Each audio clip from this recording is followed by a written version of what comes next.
राधे राधे, जय श्री कृष्णा। आप सभी का स्वागत है राधे कृष्ण भक्ति में।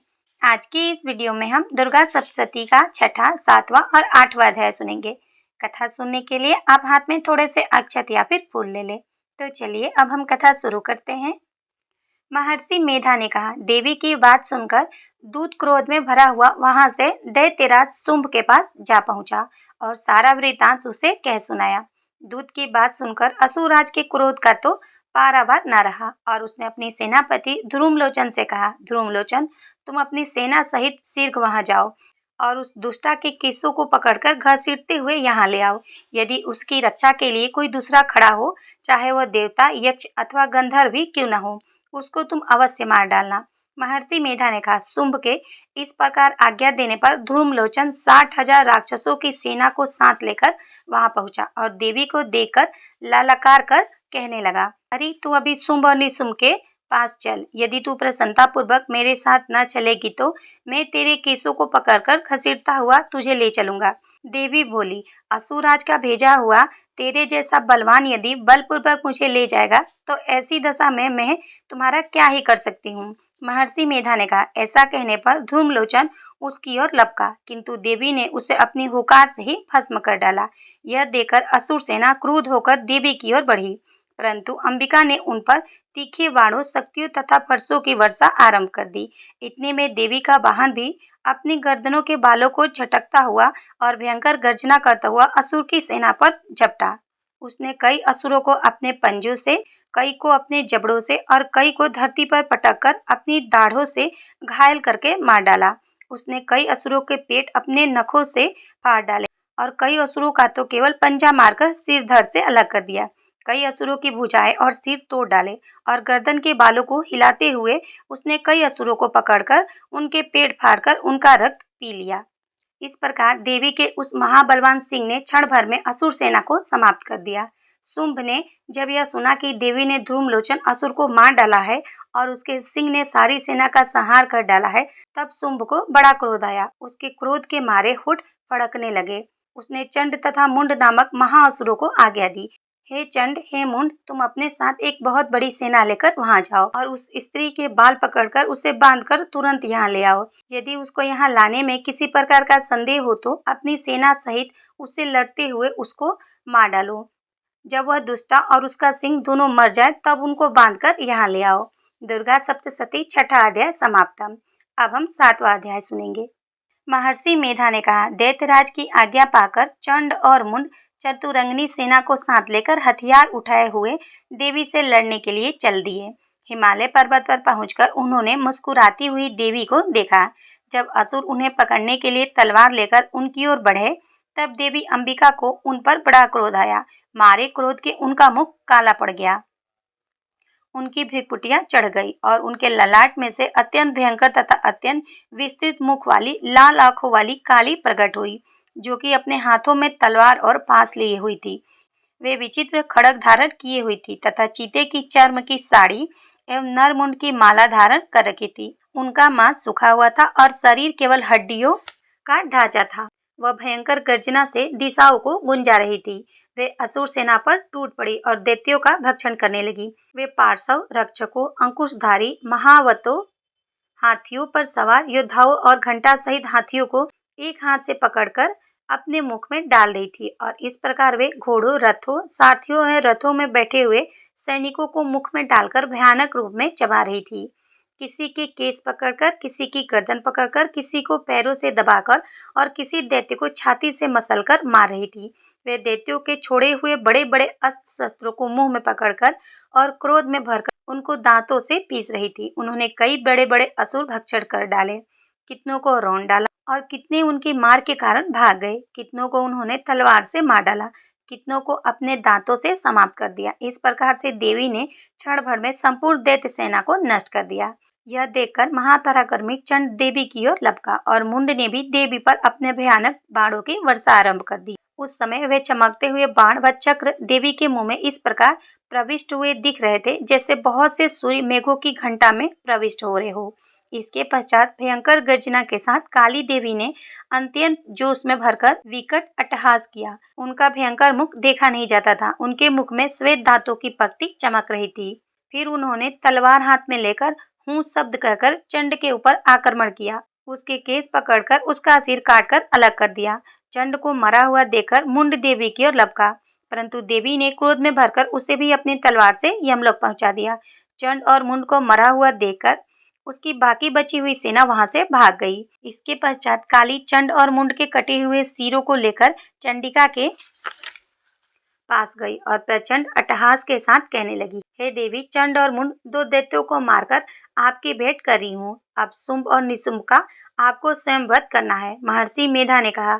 वहां लाए हुए चंड और मुंड के सिरों को देखकर कल्याणमयी चंडी ने काली से मधुर आवाज में कहा, हे देवी, तुम चूंकि चंड और मुंड दोनों असुरों को मारकर मेरे पास लेकर आई हो, अतः संसार में चामुंडा देवी के नाम से तुम्हारी ख्याति होगी। दुर्गा सप्तशती 7वां अध्याय समाप्त। अब हम 8वां अध्याय सुनेंगे। महर्षि मेधा ने कहा, चंड और मुंड नामक असुरों के मारे जाने से और उनकी बहुत सी सेना के नष्ट हो जाने से असुरों के राजा प्रतापी शुंभ ने क्रोध युक्त होकर अपनी संपूर्ण सेना को युद्ध के लिए तैयार होने की आज्ञा दी। उसने कहा, अब उदायुध नामक 86 असुर सेनापति अपनी सेनाओं के साथ युद्ध के लिए जाए। 84 कंबु असुर सेनापति भी युद्ध के लिए जाए।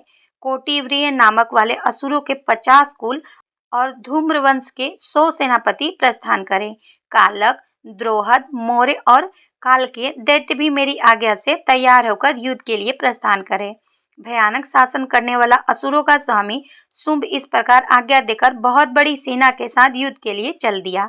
उसकी सेना को अपनी ओर आता देखकर चंडिका ने अपने धनुष की टकार से पृथ्वी और आकाश को गुंजा दिया।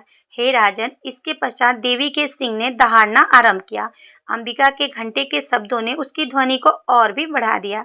धनुष की टकार, शेर की दहाड़ और घंटे की ध्वनि से चारों दिशाओं गूंज उठी तथा इसके साथ ही देवी ने अपने मुख को और भी भयानक बना लिया। ऐसी भयंकर गर्जना को सुनकर राक्षसी सेना ने देवी तथा सिंह को चारों ओर से घेर लिया। हे राजन, उस समय दैत्यों के नाश के लिए और देवताओं के हित के लिए ब्रह्मा, शिव, कार्तिकेय, विष्णु तथा इंद्र आदि देवों की शक्तियां जो अत्यंत पराक्रम और बल से संपन्न थी, उनके शरीर से निकलकर उसी रूप में चंडिका देवी के पास आ गई। जिस देवता का जैसा रूप था, जैसे आभूषण थे और जैसा वाहन था, वैसा ही रूप, आभूषण, वाहन लेकर उन देवताओं की शक्तियां दैत्यों से युद्ध करने के लिए आई। हंस युक्त विमान में बैठकर और रुद्राक्ष की माला तथा कमंडल धारण करके ब्रह्मा जी की शक्ति आई, इसलिए उनका नाम ब्रह्माणी हुआ। वृषभ पर सवार होकर, हाथ में त्रिशूल लेकर, महानाग का कंकड़ पहनकर और चंद्र रेखा से विभूषित होकर भगवान शंकर की शक्तियां माहेश्वरी आई। मोर पर आरूढ़ होकर हाथ में शक्ति लिए दैत्यों से युद्ध करने के लिए कार्तिकेय जी की शक्तियां उन्हीं का रूप धारण करके आई। भगवान विष्णु की शक्तियां गरुड़ पर सवार होकर शंख, चक्र, गदा, शांड धनुष तथा खड्ग हाथ में लिए हुए आई। श्री हरि की शक्तियां वाराही, वाराह का शरीर धारण करके आई और नरसिंह के समान शरीर धारण करके उनकी शक्तियां नरसिंही भी आई। उनकी गर्दन के बालों झटकों से आकाश के तारे टूट पड़ते थे। इसी प्रकार देवराज इंद्र की शक्तियां इंद्री भी ऐरावत के ऊपर सवार होकर आई। इसके पश्चात इन देव शक्तियों सहित चंडिका देवी से महादेवी ने कहा, मेरी प्रसन्नता के लिए तुम शीघ्र ही इन असुरों को मारो। इसके पश्चात देवी के शरीर में से अत्यंत उग्र रूप वाली और सैकड़ों गीदड़ों के समान आवाज करने वाली चंडिका देवी प्रकट हुई। उस अपराजिता देवी ने धूमिल जटा वाले भगवान शंकर जी से कहा, हे प्रभु, आप मेरी ओर से शुंभ और निशुंभ के पास दूत बनकर जाइए और उन अत्यंत घमंडी दैत्यों से कहिए तथा उनके अतिरिक्त और भी जो दैत्य वहां युद्ध के लिए उपस्थित हो, उनसे भी कहिए कि जो तुम्हें जीवित रहने की इच्छा हो तो त्रिलोक का राज्य इंद्र को दे दो। देवताओं को उनका यज्ञ भाग मिलना आरंभ हो जाए और तुम पाताल को लौट जाओ। किंतु यदि बल के गर्भ से तुम्हारी लड़ने की इच्छा हो तो फिर आ जाओ। तुम्हारे मान से मेरी योगिनियां तृप्त होगी, क्योंकि उस देवी ने भगवान शंकर को दूत के कार्य में नियुक्त किया था, इसलिए वे संसार में शिवदूती के नाम से विख्यात हुई। भगवान शंकर से देवी का संदेश पाकर उन दैत्यों के क्रोध की कोई सीमा न रही और वह जिस स्थान पर देवी विराजमान थी वहां पहुंचे और उन पर बाणों और शक्तियों की वर्षा करने लगे। देवी ने उनके फेंके हुए बाणों, शक्तियों, त्रिशूल और फरसों को अपने बाणों से काट डाला और काली देवी उस देवी के साथ आगे खड़ी होकर शत्रु को त्रिशूल से विदीर्ण करने लगी और खटवाक से कुचलने लगी। ब्राह्मणी जिस तरफ दौड़ती थी उसी तरफ अपने कमंडल का जल छिड़क कर दैत्यों के बल को नष्ट कर देती थी। इसी प्रकार माहेश्वरी त्रिशूल से, वैष्णवी चक्र से एवं अत्यंत कोप वाली कुमारी शक्ति द्वारा असुरों को मार रही थी। इंद्री के ब्रज के प्रहार से सैकड़ों दैत्य रक्त की नदियां बहाते हुए पृथ्वी पर गिर गए।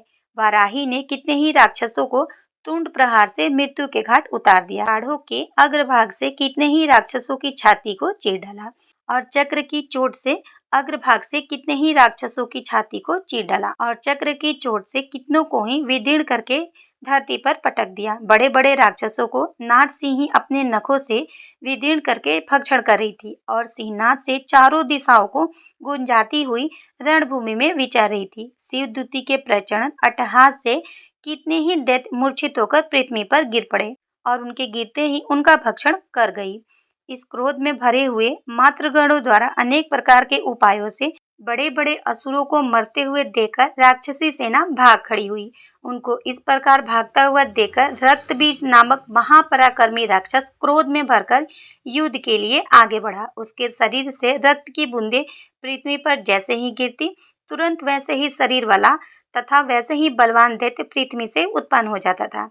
रक्तबीज हाथ में गदा लेकर इंद्री देवी के साथ युद्ध करने लगा। जब इंद्री शक्ति ने उसको अपने वज्र से मारा तो घायल होने के कारण उसके शरीर से बहुत रक्त बहने लगा और उसकी प्रत्येक बूंद से उसके समान ही बलवान तथा महापराक्रमी अनेक दैत्य भयंकर रूप में प्रकट हो गए।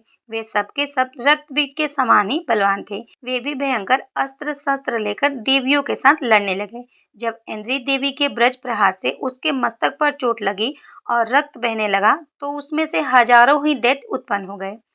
वैष्णवी ने चक्र से और इंद्री ने गदा से रक्तबीज को चोट पहुंचाई और वैष्णवी देवी के चक्र से घायल होने पर शरीर से जो रक्त बहा उससे हजारों तथा महाअसुर उत्पन्न हुए, जिनके द्वारा ये संपूर्ण जगत व्याप्त हो गया। कुमारी ने शक्ति से, वाराही ने खड्ग से और माहेश्वरी ने त्रिशूल से उसको घायल कर दिया। इस प्रकार क्रोध में भरकर उस महादैत्य ने सब मात्र शक्तियों पर अलग अलग गदा से प्रहार किया। माताओं ने शक्ति तथा शूल इत्यादि से उसको जो बार बार घायल किया, उससे सैकड़ों महादैत्य उत्पन्न हुए। इस प्रकार उस रक्त बीज के रुधिर से उत्पन्न असुरों से संपूर्ण जगत व्याप्त हो गया, जिससे देवताओं को भय हुआ।